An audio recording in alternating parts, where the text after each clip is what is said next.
चलिए फिर स्टार्ट करते हैं आज mechanical properties of solid. Mechanical properties of solid में क्या कंसेप्ट है आपको जल्दी से मैं सिखा देता हूं। हमारी बुलेट ट्रेन सीरीज चली हुई है, नीट की हमारी ये सीरीज चली हुई है बुलेट ट्रेन सीरीज। 50 डेज का चैलेंज चला हुआ है जिसमें हम हर चैप्टर की पहले थ्योरी ट्रिक्स समझाते हैं कंप्रेस्ड वे में, और उसके बाद अगली वीडियो जो आती है उसी चैप्टर के हम पीवाईक्यू कवर करते हैं। जो लोग चैनल में नए हैं चैनल को सब्सक्राइब करते हैं और चैनल की जो भी वीडियोस हैं उन्हें लाइक कर दें अगर आपको कुछ वैल्यूएबल कंटेंट लगता है तो। केमिस्ट्री और बायो में भी सेम सीरीज चली हुई है। आज हम देखने जा रहे हैं मैकेनिकल प्रॉपर्टीज ऑफ सॉलिड। ये हमारे पास जो चैप्टर एक छोटा सा चैप्टर है, कुछ क्वेश्चंस इसके बनते हैं। जल्दी से सीखते हैं कि चैप्टर्स में फॉर्मूले ट्रिक्स क्या है। मैकेनिकल प्रॉपर्टीज ऑफ सॉलिड में सबसे पहली चीज हमारे पास डिफॉर्म्ड फोर्स आती है। अब डिफॉर्म्ड फोर्स का क्या कंसेप्ट है उसे देखते हैं। अगर आप किसी बॉडी पर फोर्स लगाते हो और आपके फोर्स लगाने से उस बॉडी की शेप चेंज हो जाए तो जो फोर्स आपने लगाई है वो डिफॉर्म्ड फोर्स है। ये स्प्रिंग है, मैंने स्प्रिंग पे फोर्स लगाई जिसकी वजह से इसकी शेप चेंज हो गई, तो जो फोर्स मैंने लगाई है वो डिफॉर्म्ड फोर्स है। डिफॉर्म्ड फोर्स के हटते ही बॉडी अपनी ओरिजिनल शेप में वापस आने की कोशिश करती है। जिस फोर्स की वजह से वो वापस आना चाहती है उसे रीस्टोरिंग फोर्स कहते हैं। रीस्टोरिंग फोर्स दोनों की यूनिट न्यूटन होती है। इलास्टिक बॉडी जो होती है वो वापस आने की कोशिश करती है, यानी इलास्टिक बॉडी पर रीस्टोरिंग फोर्स लगती है।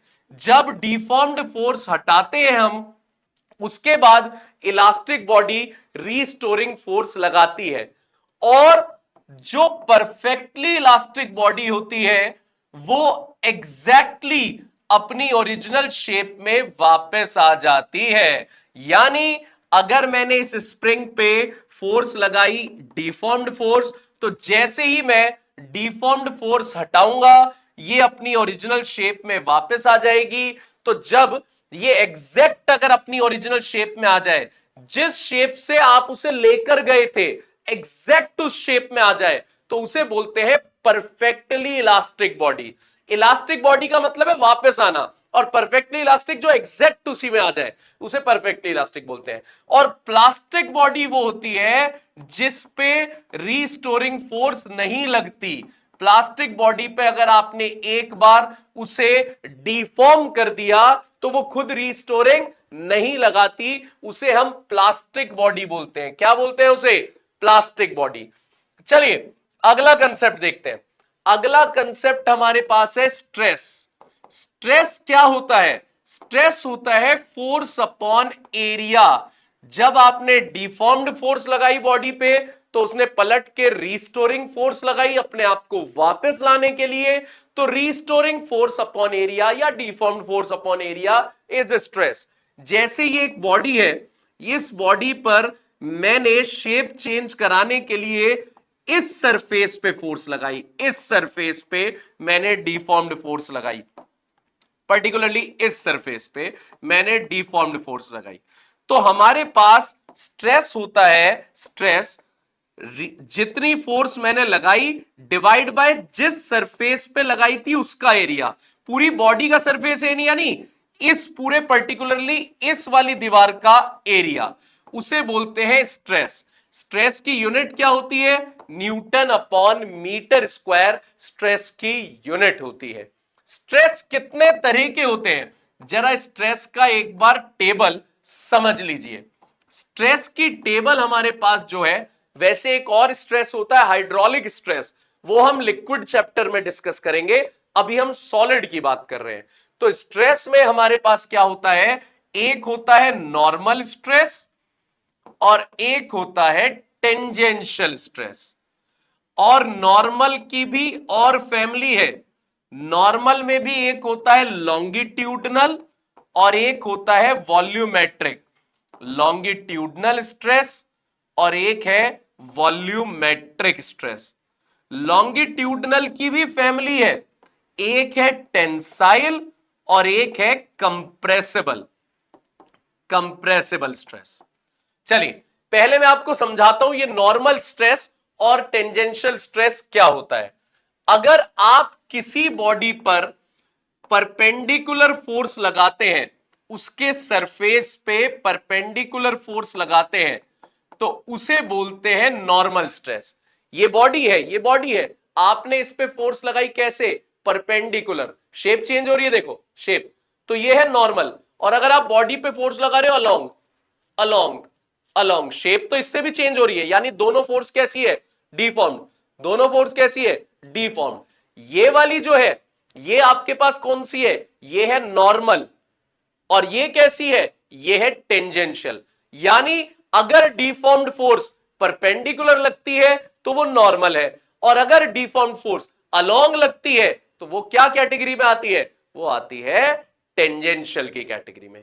इधर ध्यान दीजिएगा, अभी हमारे पास यहां पे जो फिनोमेना कंसेप्ट आ रहा है, मैं उसे बताना चाह रहा हूं, ध्यान से समझते रहना, ठीक है? यहां पे जो फिनोमेना कंसेप्ट आ रहा है वो क्या कंसेप्ट है? देखो देखो, ये जो फोर्स लग रही है, ये लग रही है परपेंडिकुलर, तो ये कैटेगरी आपके पास होती है डिफॉर्म्ड फोर्स। कौन सी फोर्स होती है ये? Deformed force. अब डिफॉर्म्ड फोर्स में जब परपेंडिकुलर लग रही है तो नॉर्मल है। नॉर्मल में भी लॉन्गिट्यूडनल क्या होता है? नॉर्मल में लॉन्गिट्यूडनल क्या होता है? जब आप परपेंडिकुलरली फोर्स लगा रहे हो एक सरफेस पे, जिससे लेंथ में चेंज आए।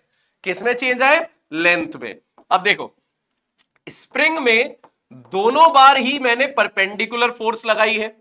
दोनों बार मैंने कैसे फोर्स लगाई है? परपेंडिकुलर। यानी ये दोनों कौन सा स्ट्रेस है? नॉर्मल। कौन सा है? नॉर्मल। लेकिन एक में मैंने लेंथ बढ़ा दी और एक में लेंथ मैंने कंप्रेस कर दी। एक में लेंथ बढ़ गई L प्लस डेल्टा एल, और एक में लेंथ कंप्रेस हो गई L minus delta L. Length बढ़ गई तो उसे बोलते हैं हम टेंसाइल। क्या बोलते हैं? टेंसाइल। और लेंथ घट गई तो उसे बोलते हैं कंप्रेसिबल। दोबारा सुनिएगा, जब भी आप फोर्स परपेंडिकुलर लगाते हो तो वो किसकी कैटेगरी है? नॉर्मल। नॉर्मल में दो पार्ट है, लॉन्गिट्यूडनल और वॉल्यूमेट्रिक। आपने परपेंडिकुलर लगाया तो नॉर्मल है, लेकिन आपने लेंथ को चेंज करना चाहा तो वो लॉन्गिट्यूडनल है। लेंथ बढ़ा रहे हो तो लॉन्गिट्यूडनल में टेंसाइल, लेंथ घटा रहे हो तो लॉन्गिट्यूडनल में कंप्रेसिबल। वॉल्यूमेट्रिक भी नॉर्मल का पार्ट है। वॉल्यूमेट्रिक भी नॉर्मल का पार्ट है, लेकिन वॉल्यूमेट्रिक में जो फोर्स लगती है वो परपेंडिकुलर लगती है, लेकिन हर सरफेस पे, हर सरफेस पे ऑल ओवर फोर्स परपेंडिकुलर लगती है सारी तरफ से। जैसे आप एक आटे का डो ले लो, आटा, जो घर में आटे की पिट्ठी बनाते हैं, डो लेते हैं, उसे आप हर तरफ से परपेंडिकुलर फोर्स लगाओ अंदर की तरफ, तो आपने उसे कंप्रेस किया, लेकिन फोर्स लगाई है हर तरफ से परपेंडिकुलर। परपेंडिकुलर लगाई है तो नॉर्मल है, लेकिन आपने हर तरफ से लगाई है, इसलिए कौन सा है? वॉल्यूमेट्रिक है। वॉल्यूमेट्रिक। उसी आटे को एक तरफ से पकड़ के खींचो परपेंडिकुलरली, परपेंडिकुलर है तो नॉर्मल है, लेकिन एक तरफ से पकड़ के खींच रहे हो, लेंथ बढ़ा रहे हो तो लॉन्गिट्यूडनल है। बस इतना ध्यान रखिएगा, ठीक है? अब बात करते हैं टेंजेंशियल। टेंजेंशियल में जो फोर्स लगती है वो सरफेस के अलोंग लगती है। जो डिफॉर्म्ड फोर्स लगती है वो सरफेस के अलोंग लगती है। देखो, सरफेस के साथ साथ, साथ साथ। परपेंडिकुलर लग रही है तो कौन सी है? डिफॉर्म्ड। अलोंग लग रही है तो कौन सी है? टेंजेंशियल। परपेंडिकुलर तो नॉर्मल, अलोंग लग रही है तो क्या है? टेंजेंशियल। ये टेंजेंशियल की कैटेगरी है और ये वाली नॉर्मल की कैटेगरी है। नॉर्मल में दो पार्ट है, लेंथ में छेड़खानी कर रहे हो लॉन्गिट्यूडनल, वॉल्यूम में छेड़खानी कर रहे हो वॉल्यूमेट्रिक। लेंथ बढ़ा रहे हो टेंसाइल, लेंथ घटा रहे हो कंप्रेसिबल। स्ट्रेस कोई सा भी हो, स्ट्रेस कोई सा भी हो, फॉर्मूला फोर्स अपॉन एरिया ही रहता है, चाहे नॉर्मल हो चाहे टेंजेंशियल हो, फॉर्मूला फोर्स अपॉन एरिया रहता है, यूनिट न्यूटन पर मीटर स्क्वायर रहती है। चलिए अब अगली चीज देखते हैं। अगली चीज हमारे पास है स्ट्रेन। स्ट्रेन होता है चेंज इन शेप, कितना चेंज लाए हो आप, divide by original shape. Original shape कितनी थी, स्ट्रेन ये होता है। स्ट्रेन होता है change in shape upon original shape. Strain की कोई यूनिट नहीं होती बच्चों, यूनिटलेस कैटेगरी है स्ट्रेन। स्ट्रेन की अगर हम टेबल बनाएं तो स्ट्रेन हमारे पास होता है लॉन्गिट्यूडनल स्ट्रेन, जिसमें हम change in length upon original length निकालते हैं। वॉल्यूमेट्रिक स्ट्रेन, वॉल्यूमेट्रिक स्ट्रेन में change in volume upon original volume.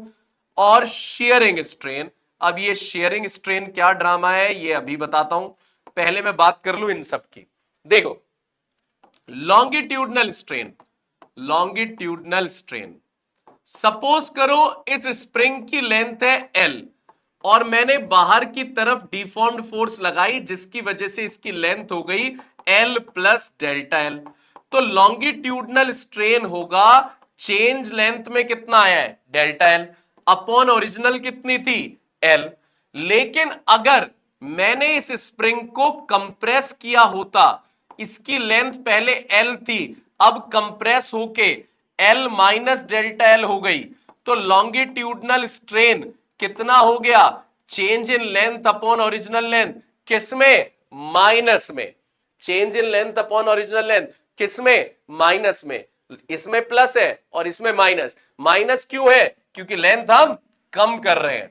वहीं दूसरी चीज होती है वॉल्यूमेट्रिक स्ट्रेन। वॉल्यूमेट्रिक स्ट्रेन क्या होता है, जैसे बलून है, इस बलून में हमने हवा और भर दी जिसकी वजह से इसका वॉल्यूम बढ़ गया, तो वॉल्यूमेट्रिक स्ट्रेन आपके पास आ गया change in volume upon original volume. अगर मैं कंप्रेस कर रहा हूं, आटे को कंप्रेस कर रहा हूं, तो change in volume minus delta V upon V. कोई चीज छोटी हो रही है माइनस, बढ़ रही है प्लस, वॉल्यूमेट्रिक स्ट्रेन। चलिए अब शेयरिंग स्ट्रेन की बात करते हैं। शेयरिंग स्ट्रेन क्या होता है, शेयरिंग स्ट्रेन में आपको समझाता हूं कैसे होता है, थोड़ा सा डायग्राम प्रॉपरली देखना। ये एक डब्बा है, ठीक है, क्यूब शेप का एक डब्बा है ये। आपने इस डब्बे का जो बेस है वो जमीन में फिक्स कर दिया, ये जो बेस है ये आपने जमीन में फिक्स कर दिया, ठीक है जी। और इसकी दीवारों पे फोर्स लगाई जिससे टेढ़ा हो जाए, इसकी दीवारों पे फोर्स लगाई जिससे क्या हो जाए, टेढ़ा हो जाए। अब आप देखते रहना, मैं ब्लू कलर से दिखा रहा हूं कि अब इसकी दीवारें टेढ़ी हो चुकी हैं। अब इसकी दीवारें, बेस तो सेम ही है, बेस तो जैसा था वैसा ही है, ठीक है, बस इसकी दीवारें टेढ़ी हो चुकी हैं। अब ध्यान से देखिएगा, ए बी सी डी, पहले तो जो ऊपर वाली सरफेस था वो ए बी सी डी था, लेकिन अब ए वाला कहां पहुंच गया, ए डैश पे, बी वाला बी डैश, सी वाला सी डैश, डी वाला डी डैश। तो ये दीवारें टेढ़ी हो गई। कितना एंगल टेढ़ा हो गया, थीटा। इसे बोलते हैं शेयरिंग एंगल, इस थीटा को बोलते हैं हम शेयरिंग एंगल।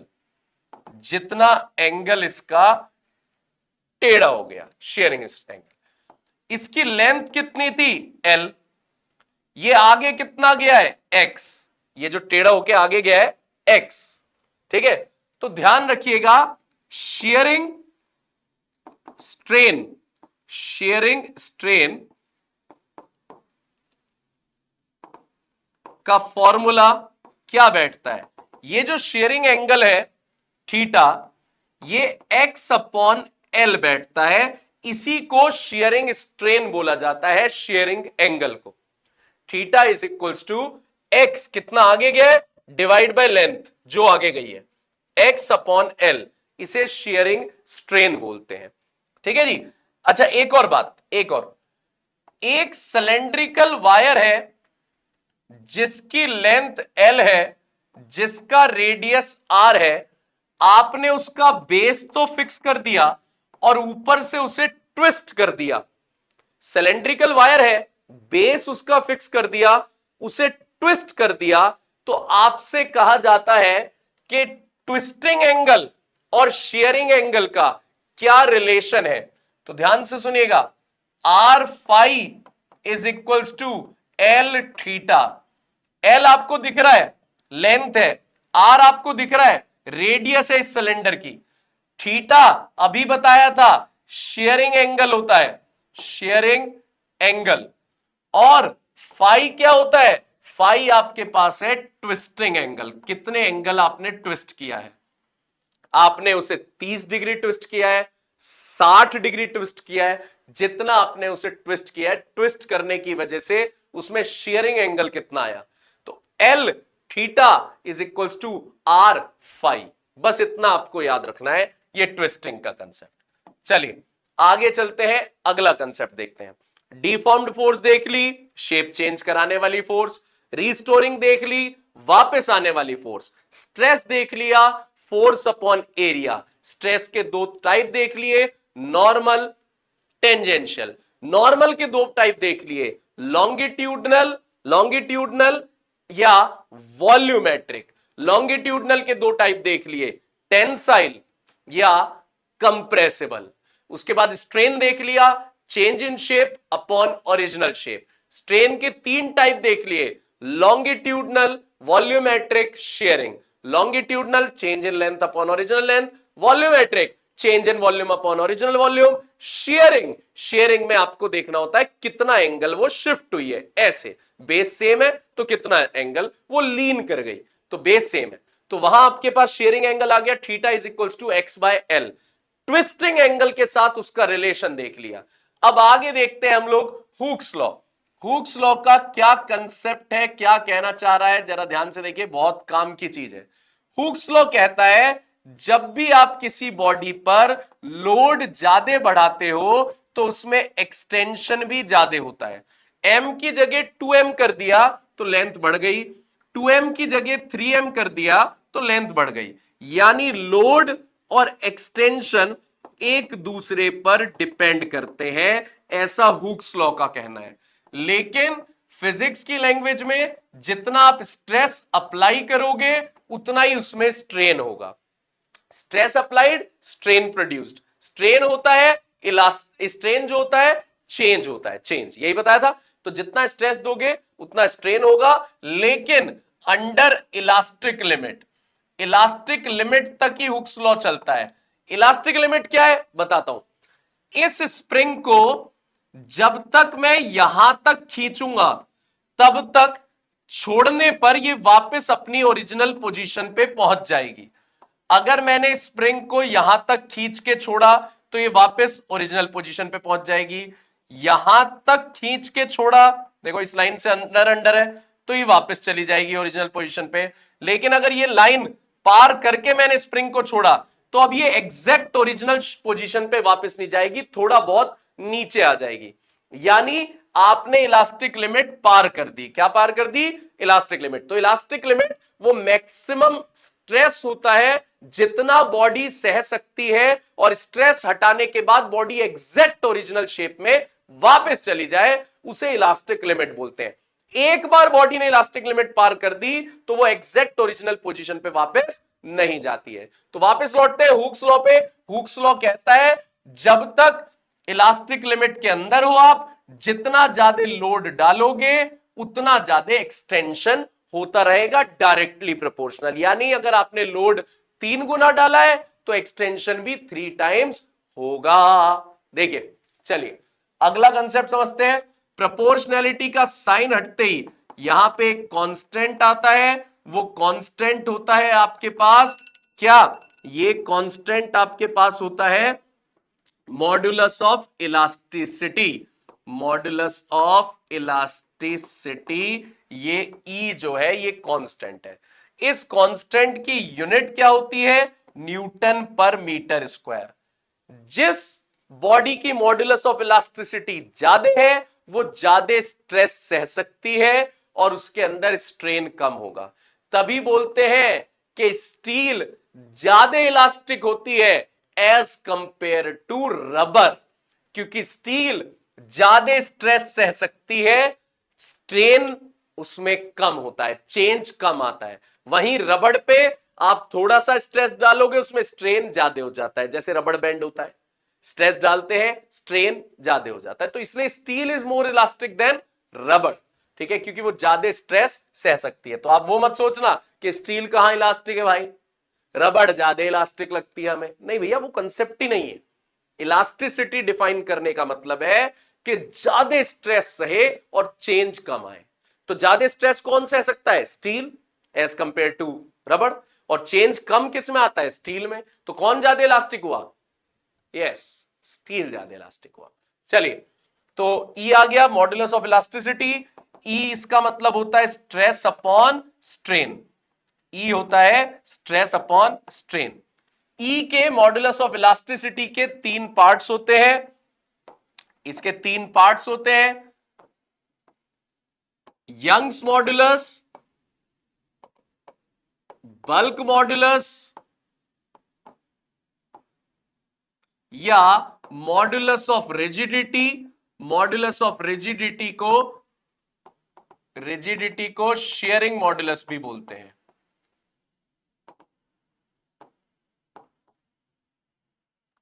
यंग्स मॉड्यूलस, ये तीनों है तो ई के बेटे ना, तीनों ई के बेटे हैं। ई का फॉर्मूला क्या है? Stress upon strain. तो इन तीनों का फॉर्मूला भी रहता है stress upon strain. Stress upon strain, modulus of rigidity, stress upon strain. अब देखते रहना, यंग्स मॉड्यूलस में आता है नॉर्मल स्ट्रेस, बल्क मॉड्यूलस में आता है normal stress, modulus of rigidity में आता है टेंजेंशियल स्ट्रेस। टेंजेंशियल स्ट्रेस और स्ट्रेन, यंग्स मॉड्यूलस में लॉन्गिट्यूडनल स्ट्रेन, बल्क मॉड्यूलस में वॉल्यूमेट्रिक स्ट्रेन और टेंजेंशियल में शेयरिंग स्ट्रेन। आपको बताया था स्ट्रेस कोई सा भी हो, force upon area, force upon area, force upon area. Strain, longitudinal strain होता है delta L by L, delta L by L. Volumetric होता है delta we bye we. Sharing होता है एक्स बाय एल। तो फॉर्मूला बन गया यंग्स मॉड्यूलस का F L upon A delta L. Bulk modulus का फॉर्मूला बन गया F V upon A delta V. Shearing का फॉर्मूला बन गया F L upon A x. इन सब की यूनिट इनके पापा वाली रहती है, मतलब न्यूटन पर मीटर स्क्वायर। एक न्यूमेरिकल में छोटी सी चीज बल्क मॉड्यूलस से और यूज होती है, कंप्रेसिबिलिटी। कंप्रेसिबिलिटी कभी आपको गिवन हो तो एक्चुअली कंप्रेसिबिलिटी होती है बल्क मॉड्यूलस का रेसिप्रोकल। तो इसका फॉर्मूला हो जाता है A delta V upon F V. Unit क्या हो जाती है इसकी? Metre square upon newton. ये कंप्रेसिबिलिटी की यूनिट हो जाती है। बड़े काम के फॉर्मूले भैया, ध्यान रखना। एक और चीज बता रहा हूं, ध्यान से सुनो। कभी भी अगर कोई बॉडी, ये जैसे सपोज करो एक वायर है, ये वायर है, ये वर्टिकली ऐसे लटक रही है और इस पे नीचे आपने मास लगा दिया m, तो इसकी लेंथ कितनी बढ़ेगी आपको ये निकालना है, समझना। तो आपने यंग्स मॉड्यूलस का फॉर्मूला लगाया F L upon A delta L. Area हमेशा क्रॉस सेक्शन एरिया लेते हैं जहां पे फोर्स लग रही हो, मतलब पूरे सिलेंडर का एरिया नहीं लिया जाएगा, सर्कल का एरिया लिया जाएगा जहां फोर्स लग रही है। आपको निकालना था कितनी लेंथ बढ़ रही है, तो Y A delta L upon में, सॉरी डेल्टा एल निकालना है, तो delta L is equals to F L upon A Y. Force की जगह आप लिख दोगे एम जी, फोर्स की जगह आप लिख दोगे एम जी, जो इसकी फोर्स बढ़ा रहा है। मुझे ये नहीं बताना था, अब जो बताना है वो काम किए। मुझे ये बताना था कि कई बार क्वेश्चन में कहा जाता है कि एक बॉडी है, वायर है, जो अपने ही वजन से जिसकी लेंथ बढ़ रही है, तो कितनी लेंथ बढ़ेगी ऑन वेट, अपने ही वजन से उसकी लेंथ बढ़ रही है। तो उस क्वेश्चन में मैं आपको बता दूं, उसका अपना वजन सेंटर ऑफ मास पे लाई करता है, इस जगह। तो आपके पास अगर टोटल लेंथ L है तो आप फॉर्मूले में L/2 लेंगे, क्योंकि उसका अपना वजन बीच में लगा हुआ है। तो अगर कभी अपने ही वजन से लेंथ बढ़ती है तो आप फॉर्मूला जो F L A delta L होता है, जिसमें डेल्टा एल निकालना होता है F L upon A Y, वहां लेंथ आप लेते हो L/2। काम की चीज बता रहा हूं भाई, याद रखना, एज अ ट्रिक याद रखना। अपने ही वजन से अगर लेंथ बढ़ रही है तो हम लेते हैं L/2। अपने ही वेट से अगर किसी चीज की लेंथ बढ़ती है, काम की चीज बताई है मैंने, सब लोग ध्यान रखना, ठीक है। इसके बाद मैं आपको बताता हूं कुछ कंसेप्ट, और वो भी देख लीजिए। इस ग्राफ में हमारे पास स्ट्रेस स्ट्रेन कर्व के ग्राफ में एक वायर पे, आप सबने देखा होगा स्ट्रेस स्ट्रेन का एक ग्राफ होता है, इसमें इंपॉर्टेंट चीजें हैं, ध्यान समझना क्या चीज होती है। इस ग्राफ में जब तक वायर हुक्स लॉ ओबे करती है, मतलब स्ट्रेस और स्ट्रेन डायरेक्टली प्रोपोर्शनल रहता है, ये उसे हम बोलते हैं क्या, हुक्स लॉ। तो ये हमारे पास है हुक्स लॉ, ओ से। इसे पार करने के बाद, हुक्स लॉ के बाद जहां तक, सपोज करो यहां तक, अगर मैं किसी बॉडी को यहां तक खींच के छोड़ूं और वो वापस ओरिजिनल पोजीशन पे आ जाए, तो वो उसकी इलास्टिक लिमिट है। तो बी अपने पास क्या है, इलास्टिक लिमिट। इसके आगे अगर मैंने बॉडी को खींच के छोड़ा और वो वापस नहीं आ पा रही ओरिजिनल पे, तो इलास्टिक लिमिट से पार करने के बाद बॉडी अपनी ओरिजिनल पोजीशन पे वापस नहीं आती। इलास्टिक लिमिट पार करने के बाद एक पॉइंट ऐसा आता है, एक पॉइंट ऐसा आता है पर्टिकुलरली पॉइंट, जिस पॉइंट के बाद, ये एक पॉइंट है, इस पॉइंट के बाद बिना स्ट्रेस डाले भी वायर की लेंथ बढ़ जाती है। मतलब वायर इतनी खराब हो चुकी है, लूज हो चुकी है कि मैंने और जितना स्ट्रेस लटक रहा है वो लटका हुआ है, अब और स्ट्रेस नहीं डाला, लेकिन फिर भी उसकी लेंथ बढ़ती जा रही है, धीरे धीरे धीरे धीरे बढ़ती जा रही है, उसी वजन से जो पहले से लटका हुआ है। तो बिना स्ट्रेस डाले अगर उसकी लेंथ बढ़ती जा रही है तो उसे यील्ड पॉइंट बोलते हैं। इस पॉइंट से आगे यील्ड पॉइंट पे जितना स्ट्रेस होता है उसे यील्ड स्ट्रेंथ बोलते हैं। यील्ड पॉइंट पर जितना स्ट्रेस होता है उसे यील्ड स्ट्रेंथ बोलते हैं, ठीक है। और जहां पे वायर जाके टूट जाती है उसे ब्रेकिंग पॉइंट बोला जाता है। वायर जाके जहां पे टूट जाती है उसे ब्रेकिंग पॉइंट। तो ये दिखाने की कोशिश करी है कि आप एक वायर पे लोड डालते जा रहे हो तो वो क्या बिहेव कर रही है। पहले लोड डाल रहा हूं, लेंथ बढ़ रही है, लोड डाल रहा हूं, लेंथ बढ़ रही है, लोड जितना बढ़ा रहा हूं उतना लेंथ बढ़ रही है, यानी हुक्स लॉ। लोड हटा रहा हूं, वापस ओरिजिनल पे आ रही है, लोड हटा रहा हूं, वापस ओरिजिनल पे आ रही है, यानी इलास्टिक लिमिट तक वो वापस आ रही है। इलास्टिक लिमिट पार कर दी अब मैंने, तो अब लोड हटा रहा हूं, वापस नहीं आ रही। तो इलास्टिक लिमिट पार करने के बाद एक ऐसा पॉइंट मिलेगा जिसके आगे बिना लोड डाले भी लेंथ बढ़ती है, उसे यील्ड पॉइंट बोलते हैं। क्या बोलते हैं, यील्ड पॉइंट। जहां बॉडी टूट जाती है उसे बोलते हैं ब्रेकिंग पॉइंट, उस पॉइंट को बोलते हैं हम ब्रेकिंग पॉइंट।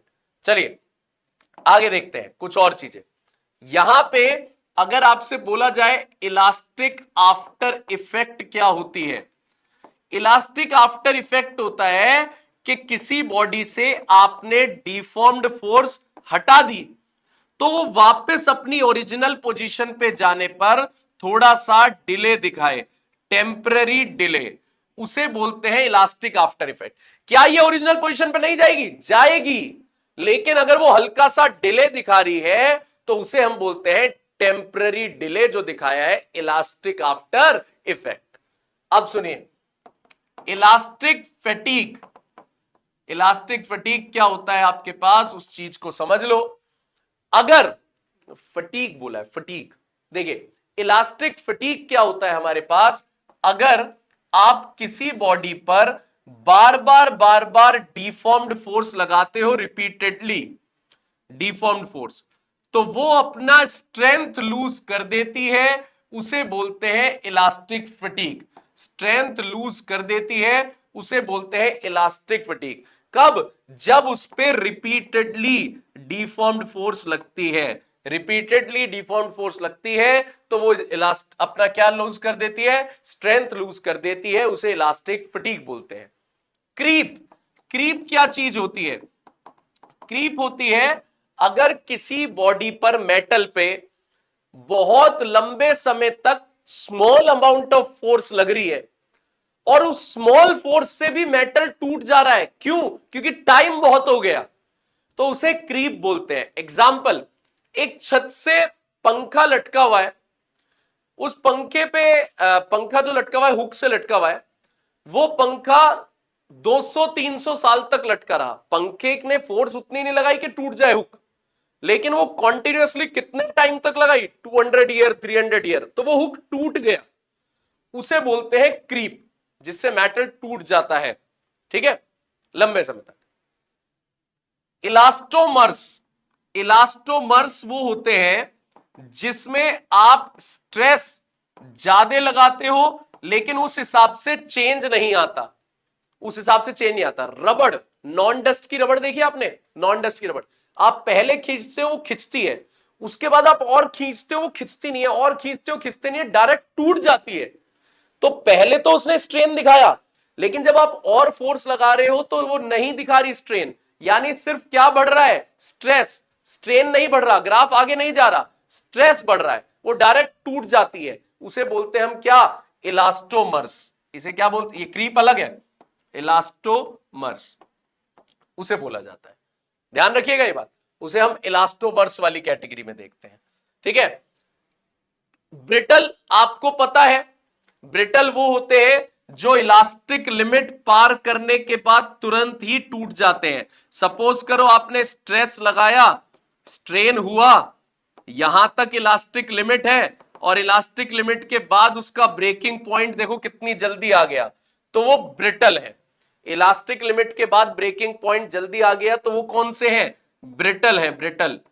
और डक्टाइल कौन होते हैं, जो इलास्टिक लिमिट के बाद भी लंबे खिंचते जाते हैं, इलास्टिक लिमिट के बाद भी लंबे खिंचते जाते हैं और उनका ब्रेकिंग पॉइंट लेट आता है, तो उसे हम क्या बोलते हैं, उसे हम डक्टाइल मटेरियल बोलते हैं, जिसमें इलास्टिक लिमिट के बाद ब्रेकिंग पॉइंट में बहुत दूरी हो, और जिसमें इलास्टिक लिमिट के बाद ब्रेकिंग पॉइंट पास में ही हो उसे हम ब्रिटल मटेरियल बोलते हैं। कौन सा मटेरियल बोलते हैं, ब्रिटल।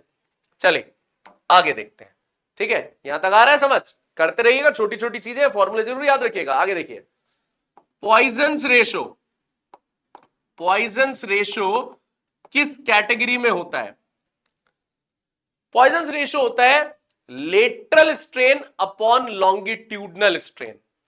पॉइजन्स रेशो होता है lateral strain upon longitudinal strain. भैया आपने हमें लॉन्गिट्यूडनल तो पढ़ाया था, वॉल्यूमेट्रिक पढ़ाया था, शेयरिंग पढ़ाया था, ये लेटरल कौन सा आ गया भैया।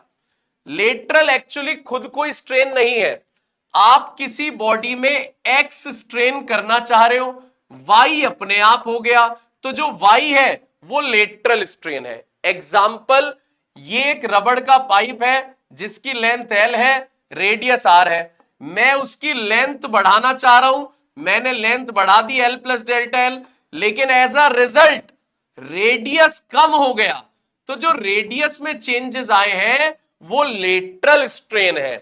तो पॉइजन्स रेशो हमारे पास क्या बन गया, lateral strain minus delta R upon R, minus क्यों, क्योंकि घट गया।